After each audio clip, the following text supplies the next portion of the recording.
Evening viewer, welcome to our Glory Globe TV. Here's breaking news.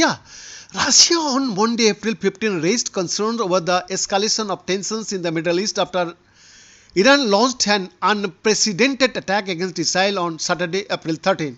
We express our extreme concern at yet another dangerous escalation in the region. We have repeatedly warned that the numerous unresolved crises in the Middle East, primarily in the area of the Palestinian-Israeli conflict, which are often fueled by irresponsible provocation action, will exacerbate tensions, the foreign ministry said in a statement. We call on all parties involved in the conflict to exercise restraint.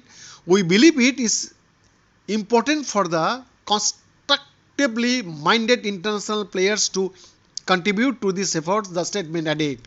Kremlin spokesman Dmitry Peskov, calling for restraint, said that further rise in the conflict was in no one's interest and that the countries should resolve conflict via political and diplomatic methods. Further escalation is in no one's interest. Therefore, of course, we advocate that all disagreements be resolved exclusively by political and diplomatic methods, Peskov said. Iran on Saturday, April 13, launched a drone and missile strike against Israel in retaliation for an Israeli attack on its Damascus consulate on April 1st that claimed the lives of 7 officers, including a senior commander of the IRGC.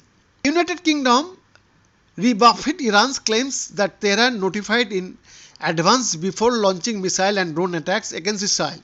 I would reject that characterizations, a spokesman for British Prime Minister Rishi Sunak said on Monday, April 15, and more broadly, we condemn in the strongest possible terms their direct attack against Israel. Iran's Foreign Minister Hosseini Amir Abdullahian on Sunday said that Tehran had informed its neighboring countries about its retaliatory strikes on Israel almost 72 hours in advance.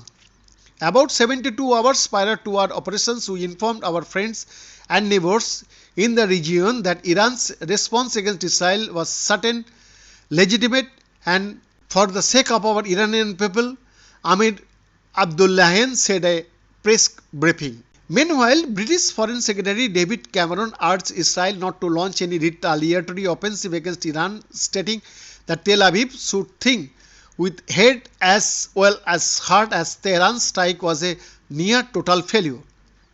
Iran on Saturday night had launched over 300 missiles and drones that reportedly caused moderate damage in Israel, as most of them were shot down by its Iron Dome defense system and with help from the US, Britain, France and Jordan. I think they are perfectly justified to think they should respond because they have been attacked, but we are urging them as friends to think with the head as well as heart, to be smart as well as tough, Cameron said. BN Das exclusive report, Glory Globe TV, Delhi, Bharat.